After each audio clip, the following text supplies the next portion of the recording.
ndo madhira ndaito kudzana episode man. Madhira kumaina. Unoza ukapinda kumaina. Saya. Zvisa. Nomala 2 minutes. Yatsela shu. Ora ndoya. Ndoya 2 minutes. Mbukula dawo ne baba. Saya understand zini. Understand chief. Mina present nduba ngomayidila. Midi yokuita save.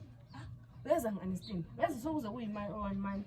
Wena wathi ngabuya lapho uyaxosha umfazi wakho umanyashi. Sisale siyithula. Mina ngisa-understand. Imese ngishona ngisebenza day and night. Khoma nje. Kuzokushanda ndi munongojutisana makazi. Makazi munongojutisana kakuti nasi ndasuka ngisebenza day and night. Umfazi wakho uyabehlezi kuphela. Koma ukutadza kungojutisana ere. Unondo ndipindire nawo wena makazi. wampromise wathi ngikona uza mina ngabuya lapho. Sokuze 1 month karesi. 1 month isanyashi. 1 month. Ngothi ngabuya kutongotipisa. Ndipisa nga. Saka udoti ndite wathi ngabuya lapho umfazi wakho uyangixosha. Ndakambodaro nini? Ndakambodaro nini? Usuphika wangangidaro ukuthi shamari takawira kuti ndakuda kuti uite mukazi wangu chitu ndizvokuti saka aboda kuzama kuti uda ndirambe manyasha.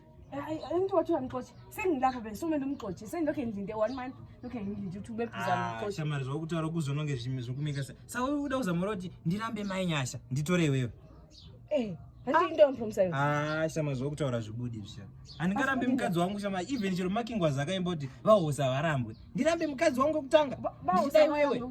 Wena wamtshela wathi ngifona ngiyabuya lapho manje saka siyi2. Uyamxotsha. Yosa ufunza kuti waona ndiziyo kuti wakandidira mari. Mari ndiyo ugodoti ikazopera undirambe. Manyasha shamari akandida from 0 ndisina chunu. Andingamborambe manyasha ndichida yo. What you have to do kana uchiona zviri kukuremera zvokugara zvokuti tigare tiri 3 panapa. You can pick yours and go. Andikarambe mukadzi wangu shamari because of you. Into is profession. Shamari. Sengumenti mina. Wakati ukuda marriage. Sengumenti. Shingirira shamari. Anti uchiri nepower. Uchiri mukadzi wechitu shingirira. Naye mwana ngade ndirambe mukadzi wangu. Nai shamari ndingaite zvekuti angada ndirambe.